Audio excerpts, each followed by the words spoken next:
Starliner Media.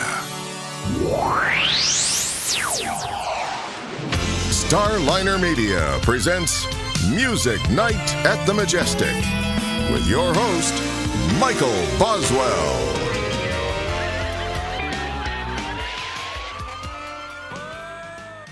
All right, it's time once again for Music Night at the Majestic, and with us tonight, Alyssa and Matthew from Roses and Revolutions. Welcome to the show. Thank you for having us. Oh, it's great to talk to you. You guys have such a unique sound because, Alyssa, your voice is so ethereal, and then at other times it's so powerful. But you've kind of got this, for the lack of a better description, like a folk pop thing with an electronic thing with really atmospheric production. So I find it to be a very interesting combination. Oh, well, thank you. No, that description sounds about right. Yeah. I think just finding through our journey of making music, we've tried so many little things, and I think everything has just been incorporated at this point in some way or another, right? Yeah. I think. Yeah, but thank you. That's really kind of you. I tend to lean towards folky, and I don't even know why. I just do. Well, you say I always like when artists will combine things that off the top of your head, you may not automatically go, yeah, let's try doing this. Yeah. Yeah, because when you do that, it almost becomes, like semi-formula. With Absolutely. it. And it's not distinctive. And the world has enough formula music in it that we don't really need anymore. Isn't that the truth? So yeah, well, thank you. Yeah. Well, I'll tell you, what we always say on the show is, every artist's journey starts somewhere. So for you, Alyssa, where did your musical journey start? For me, it was, I learned piano. I started taking piano lessons around 5. I had this really old organ in my old basement at my parents' house. And I would just kind of pluck out notes, and, my parents were like, oh, I think she's actually interested in playing. So they got me piano lessons, and I was like probably one of the very few kids that wanted to take lessons, and their parents didn't force them. So that kind of blossomed into just I've always wanted to sing, and I was always singing around the house. So then I just started playing the piano and singing and realized I could do that. And then started writing songs at like age 12. They were terrible, but I loved it. And then, long story long, I tried out for American Idol, got eliminated. I came home, I met him. We had a couple bands together, and then Roses and Revolutions formed. All that in just as simple as that. Yeah. Now, how about you, Matthew? Not as fairy tale like as that. I did trumpet in elementary school, hated it, never practiced. But then when I got into 9th grade, I started playing guitar, and that's when I loved it. And I was like the opposite. I wasn't as self-taught as you. I feel like you could just hear. You've never really had vocal lessons, correct? Right? Mm. Yeah. I just took guitar lesson after guitar lesson, got really into studying jazz, and went to college for jazz guitar and studied that. And then you did. Came out and then realized I wasn't making any money doing jazz, and then like Alyssa said, there's some splash in our town about her being on American Idol, and then we started playing in a pop band, and then we formed Roses and Revolutions. Yeah. Now, what season of American Idol did you try out for? It was season 7. Okay. Yeah. Now, what was that experience like? It was, I always say it's nothing like what you see on TV. I mean, I don't know. It's probably changed by now. Maybe not actually. Behind the scenes, it probably hasn't changed much, but, it was an amazing experience. I made it to Hollywood with 160 people cross country. And it was really nerve-wracking, but it was such a phenomenal experience. But I would never do it again. I came back and I was like, that was really cool. I would never do it again. It was incredibly stressful. You had to rehearse until 11 o'clock, midnight, and then you had to be up for roll call at 4 a.m. and expect to sing. It was bizarre. How much of what you went through during that process, though, have you been able to, what did you learn from it and have been able to apply to what you've done since? I love the question. No one's ever asked me that. Truly, I think I was so young and naive then, and I was really shy, not personality wise, but like shy with what I wanted or needed in life and in my career. I had a couple of faulty things happen. Like I used a piano. It was the first year they allowed instruments, and I had a piano and the sustain pedal didn't work. And I remember this so well. Like I went to go play my song and I was like, this sounds terrible. And I got like, stop right now. Like before I even got a word out of my mouth. And I wish, going back, thinking back, I wish I had like, hey, this piano doesn't work. Can you get this working? And then I'll do it again. Things like that. So I have learned to speak up for myself and, like nobody's looking out for you, but you really in life. So, and especially in this career choice. So say, especially in the music business. Yeah. So that's the main thing I've actually learned, honestly, and to not believe everything you say on TV. Now, for you, Matthew, who are your big influences? I mean, so many is as a guitar player, in like probably some of my teachers, Bob Snyder, John Abercrombie, Randy Johnson, Wes Montgomery. Those were like kind of like the jazz guys I studied. Then when I started doing this music, I listened to, I mean, a lot of it now is more like I feel like I don't practice like guitar the way I used to, where it's like, all right, let me just see how fast I can play or how long I can take a solo. Now it's more like we're listening to a lot of production and singer-songwriters and songwriting. So we've been listening to a lot of like Phoebe Bridgers, a lot of Lord Huron, songwriters, Jackson Browne, stuff like that. So it's a mix between like guitar players and songwriters. Yeah, see, that's getting back to that unique combination. Mm-hmm. Yeah. So now I also touched on the atmospheric sound that your songs have. The records will say, for lack of a better description. When you guys go in, actually, I'm going to actually digress for a moment with your songwriting. Mm-hmm. Are you guys music first, lyrics first, or is it just whatever inspiration hits first? It varies. It definitely varies. I think more for you, you're more of a lyrics person first. He'll like get the lyrics and phrasing down, and then he'll come to me and be like, hey, can you put a melody and stuff to this? For me, I just kind of usually sit down at the piano and I'll start playing stuff and singing melodies, and then the lyrics come after, which is kind of a cool combination because we do things very differently. Yeah, I would say it's never, though, this is very common and some people do it this way and it's totally cool, but like, when we'll do writing sessions and stuff with other artists just to collaborate. Like we used to always write everything, the two of us, and then we're like, there's a whole nother world of creators out there, and it's fun to collaborate with producers and artists, even if we don't use them for our album, we write for other people, stuff like that. And one thing that's common is there are producers that will just send you a folder of tracks, and it's just like an instrumental track that they created, no lyrics, no melody. And some people are really into just writing top line, just writing to almost a finished track. We pretty much never do that. I think it always starts, if it's the music first, it's just an acoustic, us grabbing a guitar, sitting here strumming it, us sitting at a piano. We never go into the studio and like just start making a track like expecting from day one. A song out of it. Yeah. So it's either we're writing the lyrics first or we're like humming a melody while actually playing the instrument and the guitar. We never just like, hey, this beat sounds cool, let's write over that, or hey, this track. I don't think we've ever done it that way. I don't think so either. It's so uninspiring, truly. To do it that way. So yeah, the productions always last, but it's either a melody first or a lyric first. All right. Now you mentioned about working with other folks. You guys wrote material for other people, correct? We've written. Just started really kind of. Yeah. We've done a lot of co-writes before, but they've been mostly for us, which is interesting. So yeah, like the Tom Spate one.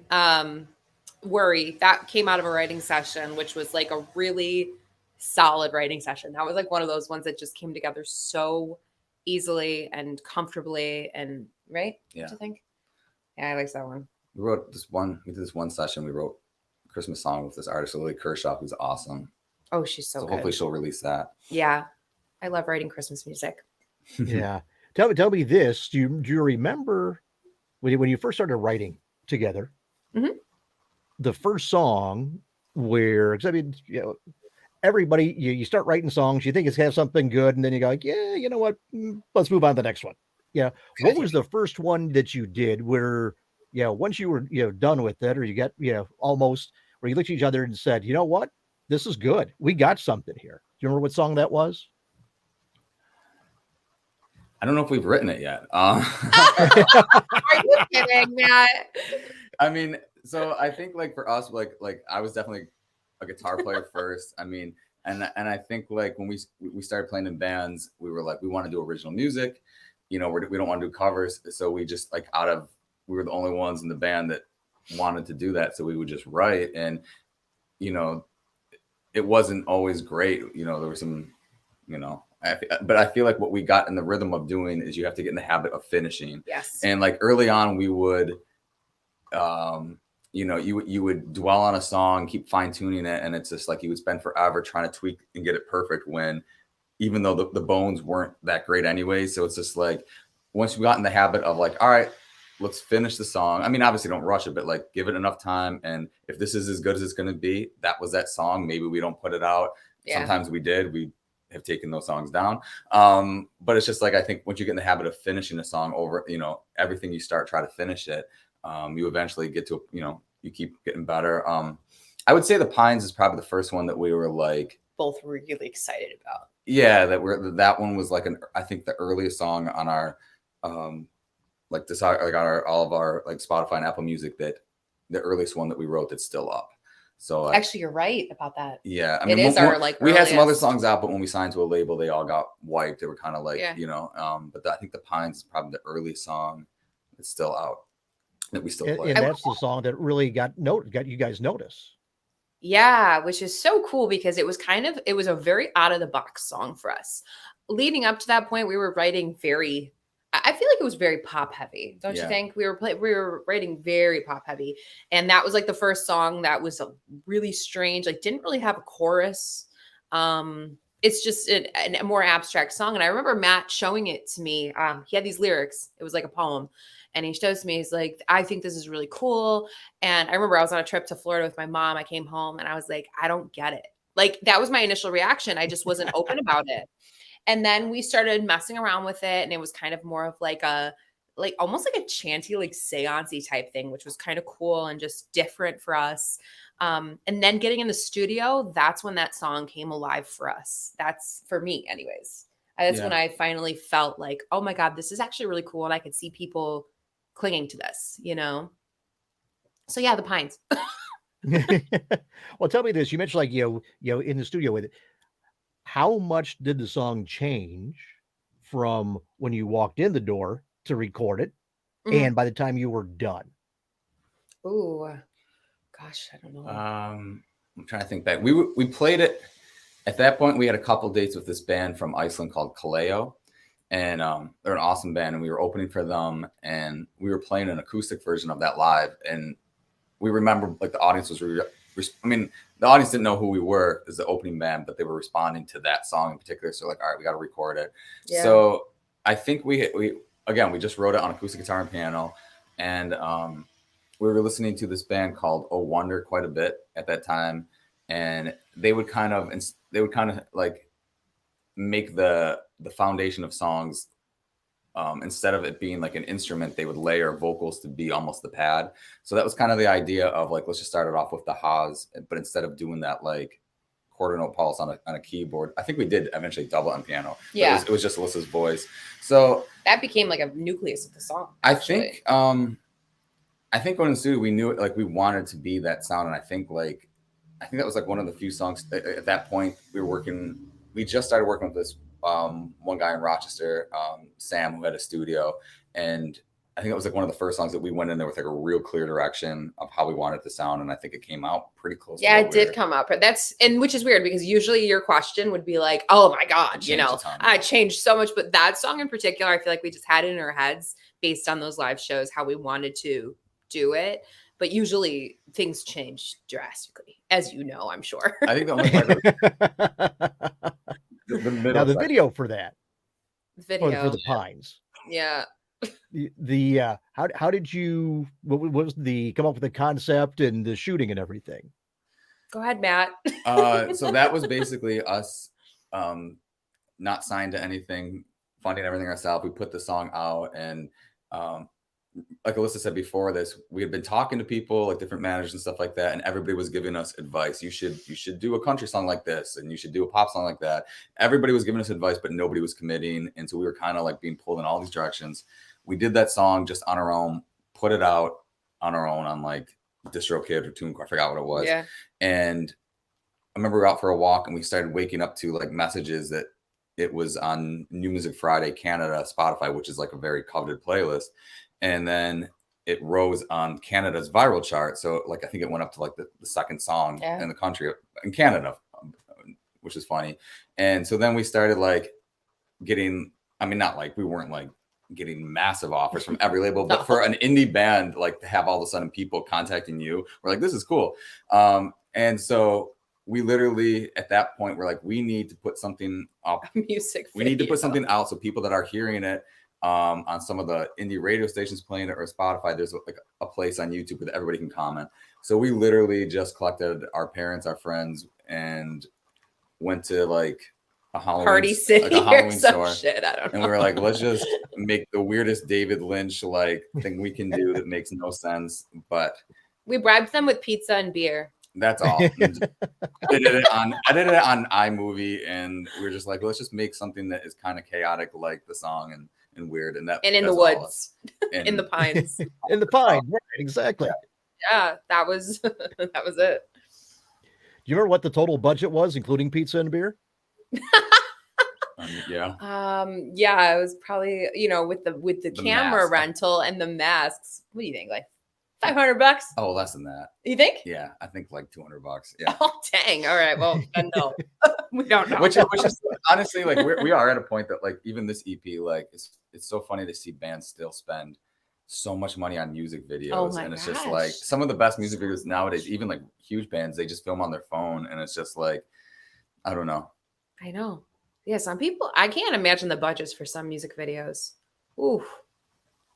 Well, when you go, you've got two extremes.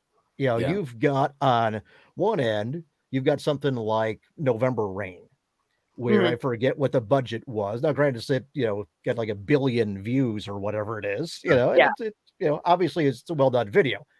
However, little excess. Just I'm not saying everybody can do it. Yeah. But the thing is, this is just my perspective. When you have somebody like yourselves doing a huge, expensive budget doesn't fit. Gosh.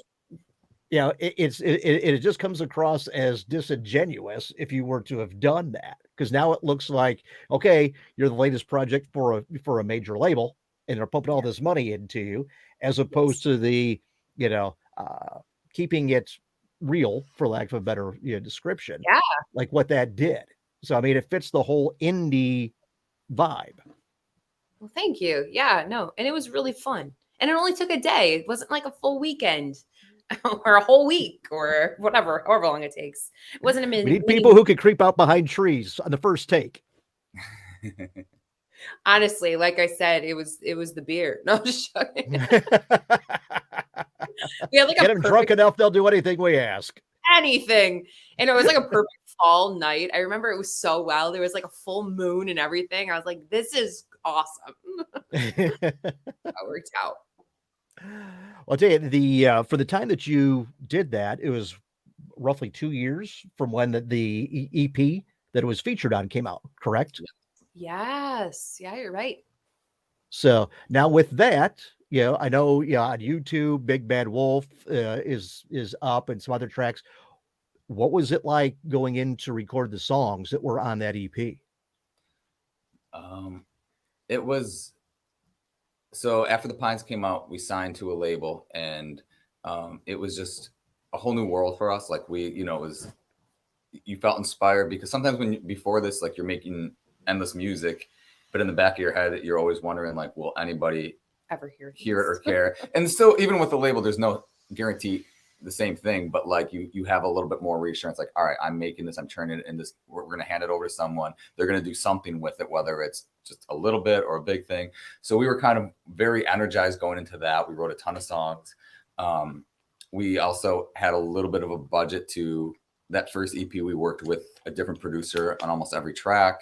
And we also kind of just, I feel like we experimented more on that album. Yeah, we did. We had other people guiding us from the label. Like, so it was fun to like get other people's input on the creative process, which we never had before. It was always just the two of us. We did trips to LA to write and produce with people. So like, I think that's where the time period happened, is we just kind of took that time to like use the resources that were then just given to us and then just kind of experiment. We did some of our first like cross country tours. In that time, we opened for K-Flay, Jim Wigmore, Daughtry. So like we kind of were touring and writing and just kind of, you know, getting used to like a different world than just the two of us, you know, in a friend's house. So that's kind of where I feel like those group of songs came from. And I feel like it was definitely our like, let's see how far we can push like the different tracks sonically without making it too weird and too diverse, but and just see what kind of stuck and see what kind of worked for us. Because like you can hear like Big Bad Wolf was a little bit more like rock pop. Moment was a little bit more, or Get That Feeling was a little bit more electronic. Yeah. So we kind of like tried different things to see what it's a little bit all what over the we place. liked, and what audience would like. And we kind of really, I feel like after that first EP, the kind of found our sound through the experimenting. Yeah. Well, I always say that each album, EP, whatever you want to, the case might be, is a snapshot of where that artist is at that point in time. 100%. So with each of yours, with that one, you say you kind of experimented, kind of found your groove, with sound. Yeah. How about for Under the Spell? Ooh, Under the Spell. That one, we kind of, again, like this was, I feel like the last EP that we, and this was pre-pandemic, this was the last EP that we kind of went in with producers, did the full thing. It was like Dancing a Daydream. It was, I think Under the Spell was the first one. I think that the first EP was almost like the Frankenstein, where it's like, Big Bad Wolf, we actually wrote around shortly after the Pines, before we even knew what we were going to do with it. So some of those songs were like started in different periods, and it was like, every songwriter always has like a bag of songs they're working on, even if they don't tell you. And it's like, usually your first record or EP it's like a mix of songs that you just wrote that day, or songs that you wrote 2 years ago so I feel like the first one was kind of like the Frankenstein of like, all right, this is our first shot now to put something out. Let's find like all the stuff we want. The second EP was the first time we actually like, because before that we never did like EPs. We would just write singles, put them out, see if we could get any manager or label's attention. The second EP was like, all right, your first EP's out. Now we need 6 songs from you guys. So it was our first attempt to try to make something cohesive, I think. Or the first EP was like you said, we love it, but it was definitely like a Frankenstein. There was no theme to it. That's why I think we just call it Rose and Revolution. Yeah, this definitely had a theme. Looking Glass. I'm reminding myself of my songs here. I was like, what's on this EP? The second one was Under the Spell was the first time we kind of tried to do like a little bit of a world building and a theme to it. Yeah, that's really cool. I haven't listened to these songs in a minute. Tell me about Noise in My Head. Noise in My Head was a cool one. That was the first one we wrote for the EP. Yeah, it was supposed to be like haunting, but also kind of like rocking. And we played that one live a bit too, right before. That was also pandemic. That one set the tone. I think like we finally dialed our guitar sound in. It kind of has like a little bit of like a westerny, good, bad, and the ugly guitar that we like that. And I feel like that's been on every EP since in one way or another. Yes, you're right. That did kind of set a tone. That was the first one we did that with. For sure. Yeah, because a lot of your songs sound like they could be from a movie soundtrack. I love that. Thank you. Well, I mean, with the atmospheric tone that you use or have, what have you with it, but lyrically, it's like you can hear the song being like telling, like in a montage or whatever something's going on, there's no dialogue, telling the story of what the character is experiencing at that point in the movie. That's so cool. I love that. Thank you. I got more. That's definitely something we actually always like focus on. I mean, we discover some of our favorite bands through TV and film. Yeah. So like, and also as an indie artist, that's a great way to make money. And like the song on Under the Spell, Looking Glass was featured in Batwoman, and it was like the first opening scene where it was like a montage of like I think the origin of the Mad Hatter or something. That was like the coolest sync we've ever gotten. That was really cool. So yeah, we always try to do that. Go ahead, Matt. No, we always in the back of our mind, like, hey, without compromising the song, can we make it to fit into a world like that? I'll tell you, I was going to say, it's over the last, I don't know, 15 years or so. Yeah. TV commercials have been a great source for me for finding new songs, new artists that I would not have heard otherwise. Yeah. Isn't that cool? Yeah. I feel like, I mean, we were doing some radio and interview, and I remember the DJ saying that like back in the day, it was like a lot of like famous rock bands and stuff like that would consider it selling out, so like you didn't see it as much. And it's like nowadays, I feel like most newer art, like most artists are like competing for that and want that. I mean, Lord Huron, like band we talked about, it's like they were doing okay, but then when they had this huge sync in this Netflix show, 13 Reasons Why, like they just blew up. And it's insane. I mean, even like the Stranger Things, that using that Kate Bush running up the hill and that like putting her on the charts again, like she was already amazing, but like so many people discover music through that way that it's just like it's such a great channel for people to find. You just Shazam it and there you go. Was there somebody in particular that you have found that you're like, oh my God, I'm so glad that I saw that commercial or TV show or something? Let's see here. I don't remember what commercial was, but the Submarines song. Lumineers? Is it Lumineers? No, the band. Oh, I'm thinking of the Lumineers song Submarines was in a commercial. That's what I was thinking. Yeah, it was actually. Yeah. No, this is the band Submarines. Oh, okay. Sorry. Yeah. And then the Shangri-Las was another band whose song was used. And nice. Of course, when people ask me questions like that, that's when my mind goes blank, and all I can think of, well, I know it was a Target commercial, but beyond that, I couldn't tell you. Yeah, no, I totally know what you mean. Yeah, absolutely. I know you're like, I know I heard it, I know I Shazammed it, and I know I looked it up after. Exactly. And I think that's happening because it's so hard to break through at radio anymore, because the playlists are so restricted and it's the same formula stuff that, they only let through. When you've only got 400 songs in your playlist, that doesn't leave a whole lot of room for anything that's not from an established artist that the label's pushing on you. Right. Yeah. No, you're absolutely right. It is hard. Things have changed. I mean, so much, even within like 1 year's time, things are constantly changing and you have to adapt and change with it. And it's hard now. It's all social media and TikTok and this, that, and the other thing. And it's like, I'm not prepared for this. I just want to make music. Yeah, we've discussed that on the show before, saying how technology is kind of a double-edged sword. Oh, for sure. In as much as you can now record, an EP at home, whereas you used to have to buy the studio time and what have you. You can now distribute, your music yourself. You've got more control. The bad thing is you don't have that huge marketing budget coming from the label to allow you to put all the things you can do. So it's like, on one hand, you've got more freedom and you've got more control, but you don't have the resources to get everything out there. So now you've got to work. Not only are you creating the music, but now you've got to work to market yourself and all the social media stuff that you said, Alyssa. You've got to get all that stuff out there. So it's like, on one hand, it's great, and on the other hand, it's like, man, this just creates more work.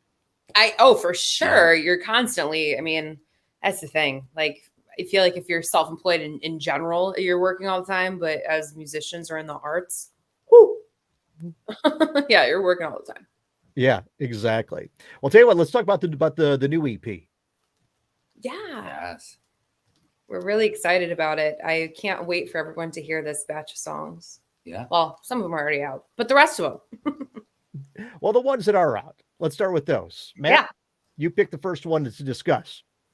We're gonna go with "Worry." That was the first song we put out. That one during it was 2020, right? Yeah. It was like in the middle of like the pandemic quarantine.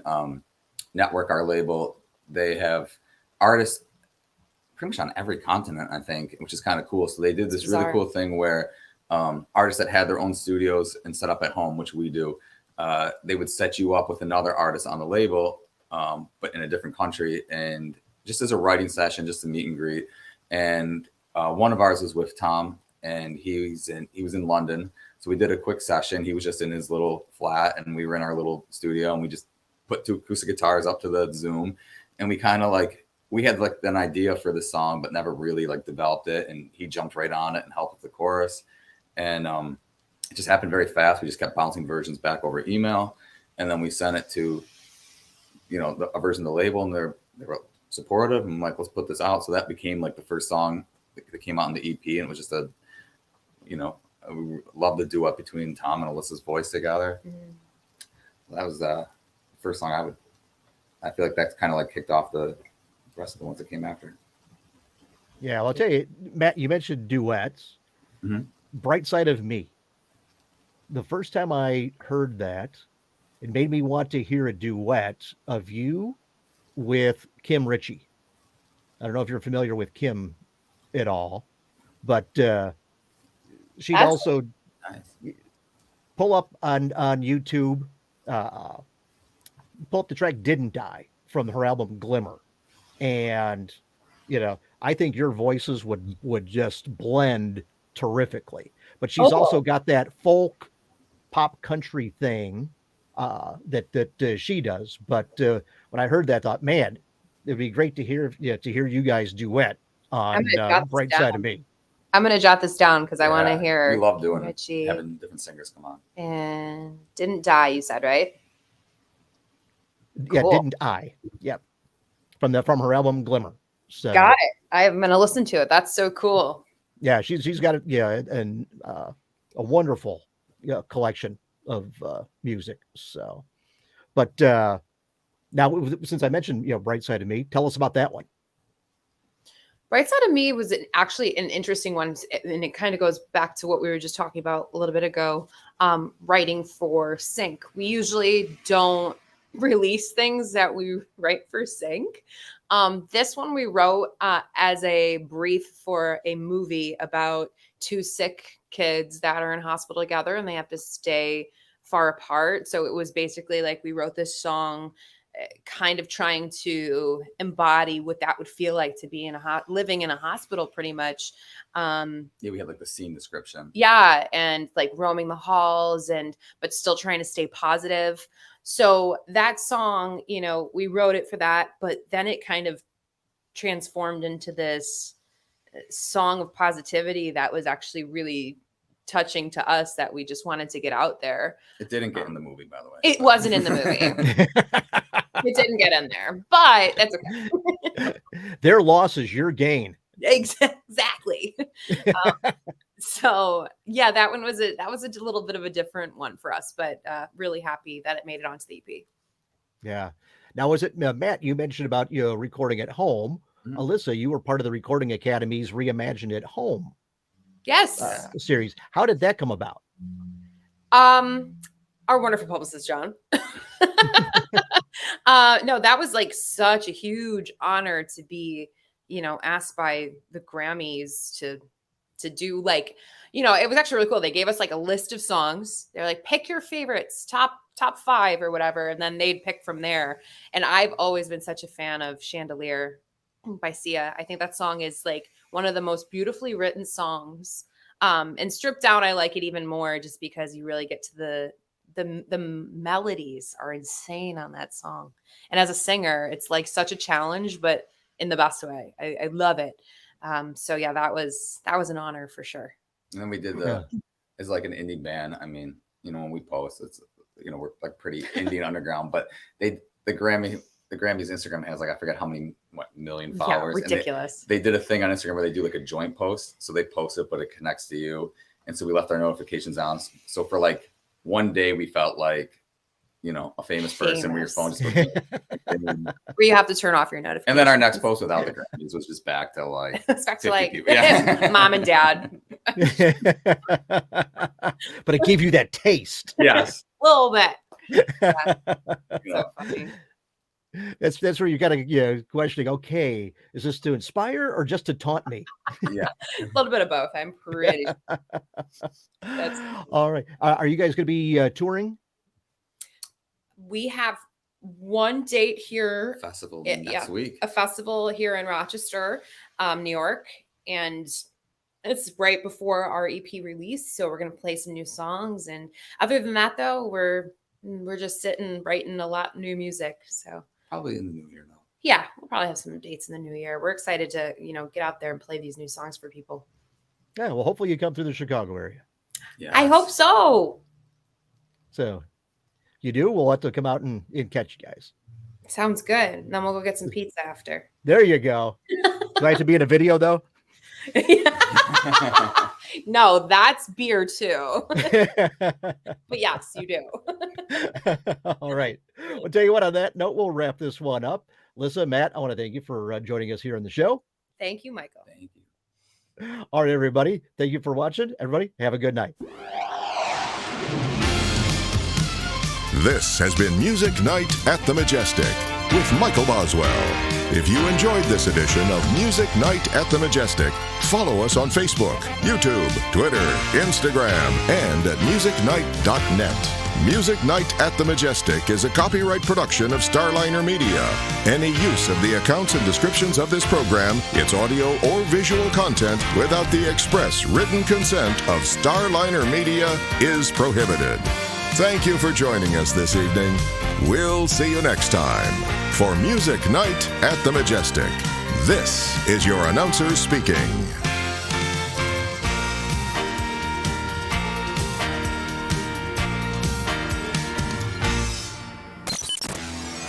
Starliner Media.